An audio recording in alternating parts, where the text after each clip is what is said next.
Hello everyone, amazing पूजा parenting में आपका फिर से स्वागत है। तो आज मैं लेकर आई हूँ फिर एक छोटा सा टॉपिक, लेकिन जो हमारी ज़िंदगी में बहुत मायने रखता है। जी हाँ, आज हम बात करेंगे सिंगल बच्चे के पेरेंटिंग की। इकलौता जो बच्चा होता है उसकी पेरेंटिंग कैसे की जाए। आपको लगेगा कि ये तो इसमें क्या बड़ी बात है, जैसे 2 बच्चों को पालते हैं वैसे एक बच्चे के पाल लो। नहीं, अगर ऐसे देखो तो बहुत ईजी है, लेकिन अगर थोड़ा भी सोचा जाए तो इसमें बहुत बड़ी चीज़ मायने रखती है कि आप अकेले बच्चे को कैसे पाल रहे हैं, क्योंकि उसका कोई सिबलिंग नहीं है। जो भी उसे आपसे प्यार मिलेगा, आपसे जो सामान मिलेगा, कुछ भी जो चीज़ मिलेगी वो सारी उसे मिलेगी। उसको शेयरिंग करने वाला कोई नहीं है, उसे शेयरिंग करना कभी आएगा ही नहीं। इसलिए माता पिता की दोहरी जिम्मेदारी बन जाती है इकलौते बच्चे को पालने में। उन्हें माता पिता का रोल भी प्ले करना होता है, भाई बहन का रोल भी प्ले करना होता है। इसलिए आज हम बात करेंगे इसी टॉपिक पर कि किन बातों का ध्यान रखें ताकि बच्चा अकेला पले, आपको प्रॉब्लम भी ना हो। ठीक है, तो सबसे पहली बात जो आती है वो ये है कि आप बच्चे को ये एहसास ना होने दें कि आप एक ही हो, आप इकलौते हो। कहीं भी, चाहे बाहर, घर में, किसी भी उसमें कि अरे बेटा आप तो हमारे एक ही तो बच्चे हो, हम सारा प्यार आपको ही तो देंगे, हम सारा खर्चा आप पे ही तो करेंगे। इस तरह की बहुत सी बातें पेरेंट्स करते हैं, तो ये चीज़ बिल्कुल भी सही नहीं है। बच्चे से आप बात करें, साथ में उसे एहसास कराते रहें कि आप एक हैं, लेकिन अगर आप 2-3 भाई-बहन होते तो भी आपको हमारा इतना ही प्यार मिलता। और आपको, अगर आप उसे कोई चीज़ खाने के लिए देते हैं, कोई भी चीज़ लाइक बाहर से लाते हैं, घर का कोई खाने का सामान होता है, तो आप उसे देखिए और ऐसे बोलते हैं कि भाई चलो बच्चा खा रहा है, उसे और चाहिए, तो आप अपना, अपने हस्बैंड का, सबका उसको कि चलो बच्चा है, हमारा एक ही बच्चा, उसकी इच्छा हम पूरी कर दें। लेकिन ये उसकी इच्छा नहीं पूरी, उसकी भूख नहीं पूरी हो रही होती है, उसकी जो लालच होता है वो आप उसको फुलफ़िल कर रहे होते हैं, जो उसके भविष्य के लिए बिल्कुल भी अच्छा नहीं है। आप उसको जब भी कुछ खाने के लिए देंगे तो उसे ये लगेगा कि जो भी चीज़ है पहले मैं प्रायोरिटी पर आता हूँ, पहले मुझे मिलेगा, अगर बचता है तो पापा मम्मी खाएँगे। तो ये सोच गलत है, क्योंकि आज आपको वो बच्चा आपको अच्छा लग रहा है, लेकिन जब वो धीरे-धीरे बड़ा होगा तब यही चीज़ आपको बहुत बुरी लगने लग जाएगी कि अरे बच्चे तो हमारे, बच्चे के मन में तो हमारे लिए रिस्पेक्ट ही नहीं है, वो तो हमारी कुछ परवाह ही नहीं करता है कि हमने खाया कि नहीं खाया है। तो ये बीज बचपन से उसमें हम ही डाल रहे होते हैं। इसलिए जब भी आप बच्चे की कोई भी चीज़ कर रहे हो, इन छोटी-छोटी बातों को ध्यान रखिएगा, क्योंकि मैं आपको 1 या 2 टॉपिक ही बता सकती हूँ इस वीडियो में। मैं सारे टॉपिक्स क्लियर नहीं कवर कर सकती हूँ, नहीं तो ये वीडियो बहुत लंबा हो जाएगा। मैं आपको कुछ एग्ज़ाम्पल्स दूँगी, उसके बाद आपको हर एक उसकी एक्टिविटी या काम करते वक़्त ये सोचना है कि नहीं, ये बच्चा अकेला नहीं है, हम दोनों भी इसके भाई-बहन हैं। आप पापा-मम्मी की बजाय अपने आप को भाई-बहन समझ लीजिए कि हम उसके सिबलिंग्स हैं। एज़ ए पेरेंट तो पूरा करेंगे ही, उस रोल को आपको बताने की, सिखाने की ज़रूरत नहीं है।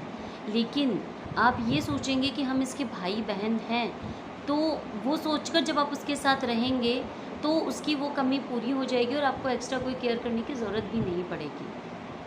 जैसे आप कुछ खाने का सामान आपने उसको दिया, तो अगर आप अपने लिए भी रखिए, उसके सामने उसके 3 डिवाइडेशन कीजिए। फॉर एग्ज़ाम्पल आप आइसक्रीम का ब्रिक लेके आए हैं, तो आप उसके 3 पीसेस कीजिए और उसको बोलिए कि अपन तीनों मिलकर खाएँगे। अगर वो और माँगता है, तो बोलो नहीं बेटा आपके हिस्से का है, आपको मिल चुका है।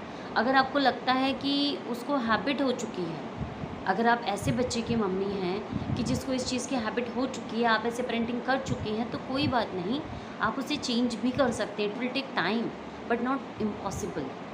ओके, तो आप अब जैसे उसको जब भी कोई सामान देने जाएँ, आफ्टर दिस वीडियो, अगर आप इस वीडियो को देखने के बाद से भी कोशिश करती हैं, तो चाहे रोटी हो, चाहे वो डोसा हो, चाहे वो हलवा हो, चाहे वो आइसक्रीम हो, चाहे चॉकलेट हो, चाहे पिज़्ज़ा बर्गर ही क्यों ना हो, तब भी आप उसको ये बोलेंगे कि जैसे एक ही बर्गर उसके लिए आया है, तो आप उससे ये बोलेंगे कि बेटा इसमें से 1 बाइट मम्मा को भी टेस्ट करवाइए।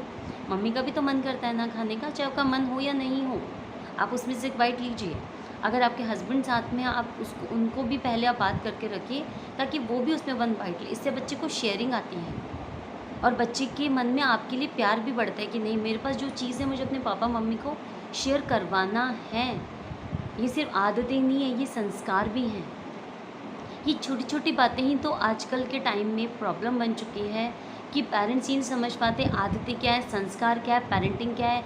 उन सबको ही मतलब अलग-अलग वो डिवाइड कर देते हैं। ये कोई डिवीज़न अलग-अलग नहीं होता है। ये सारा एक बंच है। पेरेंटिंग का, जिसके अंदर ये सब चीज़ें आ जाती हैं जो पहले के टाइम में पता ही नहीं चलता था कैसे मिल जाती थी बच्चों को। लेकिन आजकल के टाइम में एक्चुअली सिंगल फैमिलीज़ हो गई हैं, तो पापा मम्मी थोड़े परेशान हो जाते हैं, कुछ वो वर्किंग होते हैं इसलिए भी वो नहीं कर पाते हैं, कोई बात नहीं। लेकिन बस छोटी-छोटी बातों का आपको ध्यान रखना है। इसी तरह से कोई और अगर टीवी देखने का टाइम है तो ये नहीं कि चलो बच्चा देख रहा है उसको खुशी मिलेगी, नहीं। आप उसका टाइम फ़िक्स कीजिए कि बेटा ये आपको कौन-सा सीरियल देखना, पहले आप ये बताओ, या कौन-सा कार्टून देखना है। ये हाफ़ एन आवर आपका है, क्योंकि फिर मम्मी का भी सीरियल आएगा, मम्मा भी देखेगी, पापा को न्यूज़ भी देखनी है, तो हमें यही टाइम है रात का। वही टाइम सेम मेरा भी सीरियल का होता है, आपके भी कार्टून का होता है, पापा का भी होता है। तो आप उसे एडजस्ट करना सिखाइए कि आप पूरे दिन घर में रहते हैं या और भी कई टाइम में आप मिलते हैं, पापा नहीं होते हैं, मम्मी भी रहती है, तो आप ये वाला टाइम, ये स्लॉट में आप टीवी देखिए। इसके बाद का हाफ़ एन आवर या 1 आवर मम्मा का, मम्मा देखेगी, फिर पापा का है। तो आपको क्रैंकी नहीं होना है, ओके। तो इस तरह से आप छोटी-छोटी चीज़ों में ध्यान देंगी तो बच्चे को दिक्कत नहीं होगी। और दूसरी बात, सबसे बड़ी बात, आप बच्चे को सिर्फ अपने पास नहीं रखिए, उसके दादा-दादी है, नाना-नानी, मामा, मौसी, चाचा, बुआ, उनके घर उसको रहने के लिए भेजिए कि बेटा आप रह कर आओ। इससे बच्चा जो है वो कोऑर्डिनेशन सीखता है, वहाँ उसे भाई-बहन, दूसरे लोग भी मिलते हैं, तो उसे वो इकलौते वाली फीलिंग नहीं आती है। तो बस आज के लिए इतना ही। ये वीडियो बहुत लंबा होता जा रहा है, तो अगर आपको ये वीडियो पसंद आया हो या किसी भी तरह आपके काम आया हो तो प्लीज़ इसे लाइक और शेयर कीजिएगा, सब्सक्राइब ज़रूर करना। और अगर आपको लगता है आपके रिलेशन में, फ्रेंड सर्किल में किसी को भी इस तरह की एडवाइस की नीड है तो आप उनको ये वीडियो शेयर भी कर सकते हैं। Okay, thanks for watching.